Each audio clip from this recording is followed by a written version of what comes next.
Sa matag higop nato sa kape, adunay mga butang nga mosulod sa atong hunahuna.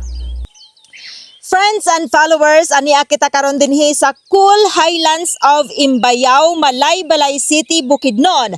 Karong adlaw atong ilailahon og sutaon kung unsa gayod ang kinaiya sa usa ka tawo nga gaprotekta sa ato ang kinaiyahan at the same time usa ka mag-uuma sa kape. Sa kabugnaw sa kabuntagon samtang ang mga hamog nagkupot pa sa mga dahon, adunay usa ka mag-uuma nga nagpadayon sa iyang misyon.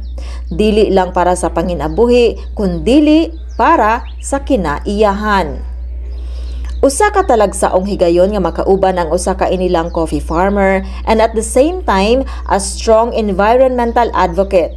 Si Mr. Benjamin Maputi Sr., usa ka amahan, mag-uuma og tigpanalipod sa kalikupan. Nga tungod kay ilang gipangita nga dunay modala sa kape, unya naman ko'y gamayng experience kay nakatuon man sad lagi ko sa eskwelahan.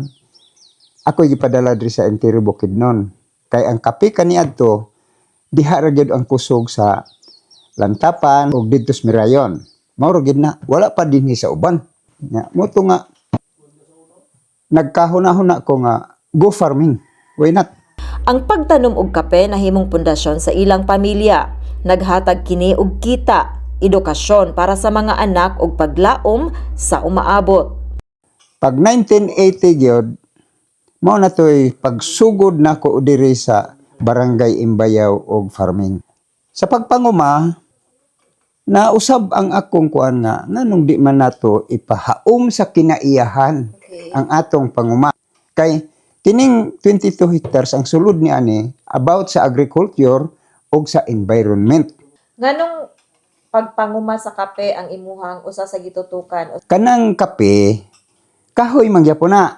Considered man nga kahoy pero agricultural kay mamunga man. Ang kape god sustainability maayo sab sa dapit nga area nga ingani-nganian na sa highland. Apan labaw pa sa kita, ang kape usa ka kahoy.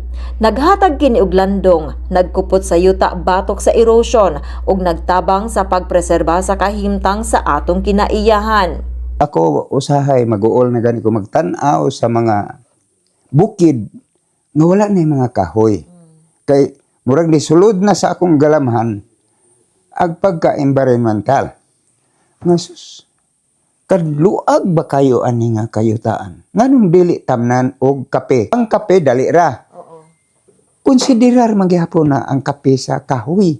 Pero productive kay agri-product man. Sa matag kahoy nga iyang itanom, dili lang bunga ang iyang gihulat kundi mas luwas nga kalikupan para sa sunod nga henerasyon.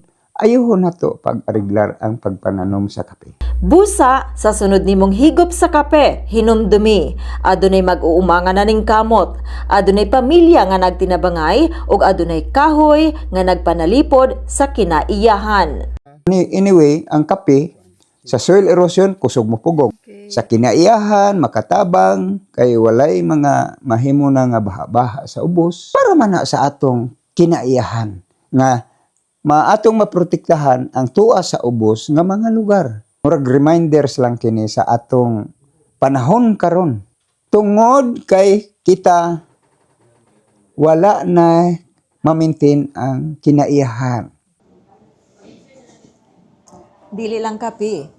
It's a tree. Sa Imbayao, Malaybalay City, Bukidnon, napamatud-an nga ang kape dili lang ilimnon, kini usa ka kahoy, usa ka panginabuhi ug usa ka saad sa pag-atiman sa atong Mother Nature.